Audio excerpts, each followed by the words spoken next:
بسم اللہ الرحمن الرحیم اللہم صلی علی محمد وعلی آل محمد وبارک وسلم وصلی علیہ۔ بابا فرید رحمۃ اللہ تعالی علیہ جب کبھی خود بیمار ہوتے تو درویشوں کو بلا کر دعا کے لیے کہتے۔ ایک دفعہ انہوں نے نظام الدین جمال ہانسوی شیخ علی بہاری کو دعا کے لیے کہا اور کہا فلاں قبرستان میں جاؤ اور میرے لیے دعا کرو۔ رات بھر دعا کے بعد صبح جب ہم آئے تو آپ حضرت قطب الدین رحمۃ اللہ تعالی علیہ کا دیا ہوا عصا لیے بیٹھے تھے۔ آپ اس عصا کو پھیر کر اپنے چہرے پر پھیرتے، ہمیں دیکھ کر وہ مخاطب ہوئے، آپ نے دعا کی تھی؟ ہم نے کہا ہاں۔ کہا تمہاری دعا کا کچھ اثر نہیں ہوا۔ پھر نظام الدین کو بلا کر وہ عصا دیا، پھر کہا میں نے تمہارے لیے دعا کی تھی کہ جو کچھ مانگو اللہ تمہیں دے۔ پھر جب بارگاہ سے اٹھے تو دوستوں نے مبارکباد دی۔ مجھے یقین ہو گیا، میں رات بھر دعا کرتا رہا۔ صبح جب حاضر ہوا تو بابا فرید رحمۃ اللہ تعالی علیہ مصلی پر خوش بیٹھے تھے۔ مجھے دیکھتے ہی کہنے لگے، درویش نظام الدین، میں نے تیرے حق میں دعا کی تھی، وہ قبول ہوئی۔ پھر تو نے رات کو میرے حق میں دعا کی، وہ بھی قبول ہوئی، اور مصلی جس پر بیٹھے تھے مجھے دے دیا۔ اسی زمانے میں حضرت بابا فرید رحمۃ اللہ تعالی علیہ کی والدہ کا انتقال ہو گیا۔ یہ ایک بڑا عجیب واقعہ ہے۔ بڑے بڑے عالم اس کی توجہ پیش نہ کر سکے۔ ان کے بھائی نجیب الدین متوکل والدہ کے کھونوال سے عجودھن لانے کے لیے گھوڑے پر گئے۔ راستے میں جنگل تھا، ایک درخت کے نیچے آرام کے لیے بیٹھے اور پانی لینے گئے۔ آئے تو والدہ موجود نہ تھی۔ بڑا ڈھونڈا، کچھ نہ پایا۔ آخر بھائی کو عجودھن خبر کی۔ بیشتر لوگ جنگل میں پھیل کر تلاش کرتے رہے مگر کچھ فائدہ نہ ہوا۔ نجیم الدین کو کچھ ہڈیاں ملیں، وہ تھیلے میں لایا مگر تھیلا الٹا تو کوئی ہڈی نہیں تھی۔ ایک روایت ہے کہ والدہ پھر آ گئی تھی مگر اصل بات وہی ہے جو پہلے بیان ہو چکی۔ ایک شخص پھرتا پھراتا عجودھن آیا اور آخر ان کا ہو کر رہ گیا۔ فرمایا فقیر کے لیے سب سے مضر دولت مند کی محبت ہے۔ ایک دفعہ ایک شخص آپ کی خدمت میں حاضر ہو کر کہنے لگا کہ غیاث الدین بلبن سے مجھے ایک کام ہے اور میں وہاں تک پہنچ نہیں سکتا، آپ سفارش کریں تو شکر گزار ہوں گا۔ میں نے اس شخص کی ضرورت کو اللہ کے سامنے پیش کیا، پھر تیرے پاس بھیجا۔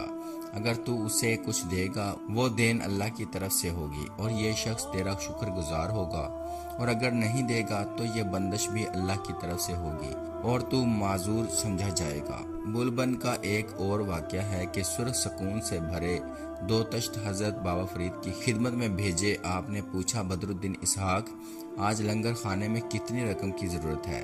اس نے کہا صرف 1 سکہ درکار ہے۔ آپ نے کہا 1 سکہ لے لو، باقی فقراء میں تقسیم کر دو۔ پھر فرمایا 1 سکہ قرض بھی ہے، یہ لنگر کی رقم تھی، وہ سکہ بھی لے لو اور باقی ضرورت مندوں میں بانٹ دو۔ مولانا نے وہ سب سکے بانٹ دیے۔ پھر خیال ہوا کہ اندھیرے میں 1 سکہ گر گیا تھا، تلاش پر وہ مل گیا اور انہوں نے وہ جیب میں رکھ لیا کہ صبح کسی کو دے دیں گے۔ آپ نماز پڑھنے کھڑے ہوئے، 3 دفعہ نماز توڑی۔ آخر بدر الدین سے کہا مولانا مجھے نماز میں حضوری حاصل نہیں ہوتی، کیا سلطان کی نظر سے کچھ باقی رہ گیا ہے؟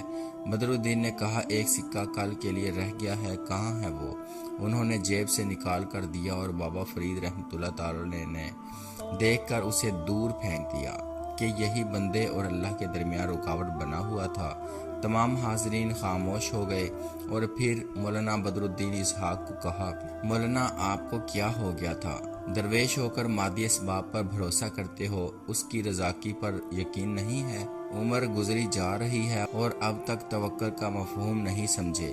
مولانا بدر الدین کا برا حال تھا، سر جھکا ہوا تھا اور آنکھوں سے آنسو جاری تھے، اور ساری عمر اس رات کو یاد رکھا۔ نظام الدین اولیاء کی روایت ہے کہ دہلی میں ایک رقیم نامی مالدار آدمی تھا۔ اس نے ایک مسجد بنوائی اور امامت شیخ نجم الدین متوکل کے سپرد کی۔ پھر انہی بزرگ نے اپنی بیٹی کی شادی بڑی دھوم دھام سے کی۔ نجم الدین متوکل کو بزرگ کے اس فعل پر بڑی حیرت ہوئی، ایک طرف شریعت کا دعویٰ اور دوسری طرف دنیا داری کا یہ مظاہرہ۔ آخر شیخ نجیب الدین متوکل خاموش نہ رہ سکے اور رقیم سے اپنے دل کی بات کہہ دی۔ شیخ رقیم نے کہا میں نے کسی کا حق غصب نہیں کیا، میرا مال تھا، میں نے اپنی لڑکی پر خرچ کر دیا، تو پھر تمہیں اعتراض کیوں ہے؟ شیخ نے کہا یہ اسراف ہے، شریعت کو جانتے ہوئے تمہارا یہ فعل درست نہیں۔ انہوں نے کہا آپ کیا کہنا چاہتے ہیں؟ مولانا نے کہا آپ نے اپنی لڑکی پر جتنا خرچ کیا ہے اس سے دگنا ضرورت مندوں پر خرچ کریں تو مومن کامل ہو سکتے ہو۔ وہ اس بات کو برداشت نہ کر سکے اور مولانا کو اپنی مسجد سے الگ کر دیا۔ وہ اجودھن آئے، بابا فرید سے بیان کیا تو انہوں نے قرآن کی یہ آیات سنائی، ہم اپنی جس آیت کو بھلا دیتے ہیں اس سے بہتر یا مساوی اور لاتے ہیں۔ تم متوکل ہو، رقیم گیا تو اینگری آ جائے گا۔ پھر ایسا ہی ہوا، اینگری نامی ایک شخص ہندوستان آیا اور اس نے بابا فرید رحمۃ اللہ تعالی کے خانوادے کی بہت خدمت کی۔ کچھ درویش آئے، آپ نے خدمت کی اور ٹھہرایا۔ دوسرے دن انہیں ایک ایک گٹھلی دے کر روانہ کیا۔ وہ مذاق سمجھ کر پھینکنے لگے تو دیکھا وہ سونے کی ڈلی ہے۔ ایک ہندو جوگی برہمنوں کے سکھانے پر مقابلہ کرنے آیا، مگر وہ بابا فرید رحمۃ اللہ تعالی کا ہی ہو کر رہ گیا اور نجات حاصل کر لی۔ ایک بار ایک بوڑھا شخص اپنے بیٹے کے ساتھ آیا، بابا فرید رحمۃ اللہ تعالی سے لڑکا گستاخانہ بحث کرنے لگا۔ بابا کے چھوٹے بیٹے شہاب الدین نے سنا تو اسے تھپڑ مار دیا۔ بابا نے صلح کرائی، شہاب الدین نے اس سے معافی مانگی، وہ راضی ہو کر چلے گئے۔ بابا فرید رحمۃ اللہ تعالی نے شہاب الدین کو سمجھایا کہ اسلام میں دل آزاری گناہ ہے۔ چنانچہ شہاب الدین اور نظام الدین دونوں چلے گئے۔ نظام الدین کو صرف ہاتھ اٹھانے کے متعلق پوچھا۔ شیخ ناصر الدین محمود کے زمانے میں ایک شیخ فصیح الدین ہندوستان آیا اور دہلی میں کوئی عالم اس کے مقابل نہ ٹھہر سکا۔ آخر بابا فرید رحمۃ اللہ تعالی کی بابت سن کر اجودھن پہنچا اور سوال پیش کیے۔ بابا نے کچھ جواب نہ دیا اور وہ شخص سمجھ بیٹھا کہ یہ بھی میری بات کا جواب نہیں دے سکتے، مگر اس کی یہ خوشی عارضی ثابت ہوئی۔ بابا فرید رحمۃ اللہ تعالی کی بجائے نظام الدین نے جواب دیا کہ تمہارے سوال تو بہت آسان ہیں۔ پھر سب جواب دے دیے اور حاضرین مجلس حیران رہ گئے۔ فصیح الدین اٹھ کر چلا گیا۔ بابا فرید رحمۃ اللہ تعالی نظام الدین سے ناراض ہوئے کہ تم درمیان میں کیوں بول اٹھے؟ انہوں نے غلطی کا اعتراف کرتے ہوئے سر جھکا لیا۔ آپ نے کہا میں اس لیے خاموش تھا کہ وہ شرمندہ نہ ہو۔ اب جب تک وہ خوش نہ ہو میں آپ سے راضی نہیں ہوں گا۔ آخر وہ جس سرائے میں ٹھہرا تھا وہاں جا پہنچے۔ فصیح الدین بڑا خوش ہوا اور باتیں ہونے لگیں۔ آخر نظام الدین نے کہا کہ تمہاری وجہ سے بابا فرید رحمۃ اللہ تعالی مجھ سے بہت ناراض ہوئے۔ وہ کہنے لگا اس میں تمہاری کیا غلطی تھی؟ بابا مجھ سے اس لیے ناراض ہوئے کہ تم خاموش رہتے اور لوگ تمہیں بڑا عالم سمجھ لیتے۔ فصیح الدین اس پر رو پڑا کہ ایسا علم کہ کسی کا دل توڑنا گوارا نہیں چاہتے، اپنی ذات پر حرف آ جائے۔ حضرت نظام الدین نے درخواست کی کہ میرے بھائی مجھے معاف کر دو، کہ میرے بزرگ مجھ سے ناراض نہ رہیں۔ انہوں نے نظام الدین کو گلے لگا لیا اور کہا میں آپ سے خوش ہوں۔ نظام الدین نے کہا یہی بات بابا کے سامنے کہہ دو، اتنی تکلیف اٹھا لو، چلو میں تمہارے ساتھ چلتا ہوں، اب مجھے اور کہاں جانا ہے؟ وہ اٹھے، بابا فرید رحمۃ اللہ تعالی کے ہاں گئے اور کہا مجھے اپنے دائرے میں شامل کر لو۔ انہوں نے کہا ظاہری علم میں اتنا مبالغہ کرنے والے کو میں کیسے اپنے دائرہ میں شامل کر سکتا ہوں؟ میں اس علم سے تائب ہوتا ہوں۔ اس اعتراف کے بعد فصیح الدین حلقہ ارادت میں شامل ہوئے اور ساری عمر وہیں گزار دی۔ بابا فرید رحمۃ اللہ تعالی کا قول ہے کہ حق تعالی سے اپنا رشتہ مضبوط کر کے سب اس سے لیتے ہیں اور وہ سب کو دیتا ہے۔ جب وہ کسی کو دیتا ہے تو پھر اس سے کوئی چھیننے والا نہیں۔ ایک دفعہ میں اور حمید الدین ناگوری دریا کے کنارے سفر کر رہے تھے۔ بھوک لگی، بظاہر یہاں روٹی کہاں سے آتی؟ ہم بیٹھے تھے، ایک بھیڑ آئی، اس کے منہ میں 2 روٹیاں تھیں، وہ وہاں رکھ کر چلی گئی۔ ہم نے کھائیں اور میں نے کہا یہ لانے والا بھی کوئی مرد غیب تھا۔ حمید الدین نے میری تائید کی۔ ابھی ہم یہ باتیں کر رہے تھے، ایک بچھو جو شتر مرغ جتنا تھا آیا، وہ تیزی سے پانی میں اتر گیا۔ حمید الدین نے کہا کہ بچھو تو پانی میں نہیں تیرتا۔ میں نے کہا یہ بھی کوئی خدا کی حکمت ہے، چلو دیکھتے ہیں۔ قاضی صاحب نے کہا یہاں کوئی کشتی نہیں، دریا کیسے پار کریں؟ آخر ہم نے دعا کی، دریا 2 حصوں میں بٹ گیا۔ ہم بچھو کے پیچھے پیچھے چل پڑے۔ بچھو دریا سے نکل کر ایک درخت کی طرف بڑھا جس کے نیچے کوئی شخص سو رہا تھا۔ اچانک درخت سے ایک سانپ اترا، سوئے ہوئے مسافر کو ڈسنا چاہتا تھا کہ بچھو سانپ پر جھپٹا اور اسے ہلاک کر دیا۔ پھر بچھو غائب ہو گیا۔ ہم نے سوچا یقیناً یہ کوئی بزرگ ہے جس کی اللہ نے اس طرح حفاظت کی ہے۔ اس سے ملاقات کا شوق ہوا۔ جب قریب پہنچے تو معلوم ہوا رند خراباتی ہے، قریب ہی اس نے قے کر دی تھی اور اس میں شراب کی بو آ رہی تھی۔ ہمیں افسوس ہوا کہ ہم نے ایک ناگوار منظر دیکھنے کے لیے اپنا وقت ضائع کر دیا۔ پھر بھی یہ خیال تھا کہ اللہ نے ایک شراب نوش کی حفاظت کی۔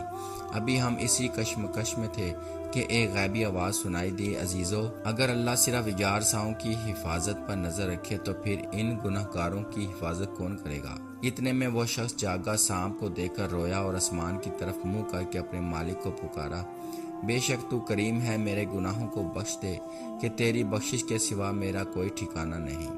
پھر اسی شراب نوش نے اس طرح توبہ کی کہ گناہوں کے کوچے کی طرف مڑ کر بھی نہ دیکھا۔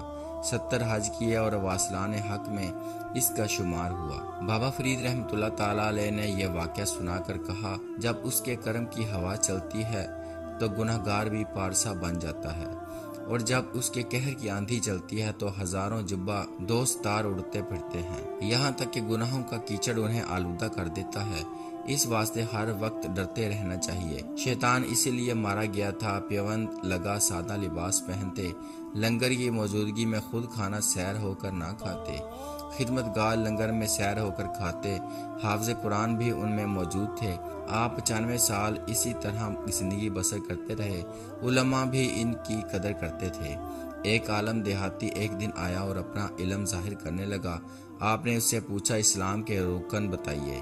اس نے کہا، کلمہ، نماز، روزہ، زکوٰۃ، حج۔ کہنے لگے کہ چھٹا رکن روٹی بھی ہے۔ ملا سٹ پٹائے کہ ہرگز نہیں، اور اٹھ کر چلے گئے۔ پھر وہ حج پر گئے، 7 سال وہیں رہے۔ 7 حج کیے، واپسی پر جہاز غرق ہو گیا۔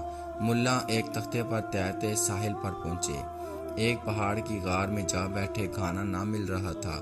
آخر 4 دن کے بعد ایک آدمی کھانا بیچتا آیا، مگر آپ کے پاس پیسے نہیں تھے، اس لیے 7واں حج کا ثواب بیچ کر روٹی کھائی۔ اس طرح لگاتار نماز، روزہ، زکوٰۃ سب کچھ بیچا اور روٹی کھاتے رہے۔ آخر ایک جہاز ملا، ہندوستان آئے اور بابا فرید رحمۃ اللہ تعالیٰ علیہ کی محفل میں آ بیٹھے۔ بابا نے تنہائی میں انہیں ایک کتاب دی، اس میں ان کی وہ تحریر موجود تھی جو روٹی کے لیے وہ حج، روزہ، نماز، زکوٰۃ بیچ چکے تھے۔ یہ دیکھ کر وہ بابا فرید رحمۃ اللہ تعالیٰ علیہ کے مرید ہو گئے۔ گویا بابا فرید رحمۃ اللہ تعالیٰ علیہ نے ملا پر یہ ثابت کر دیا کہ چھٹا رکن روٹی ہے۔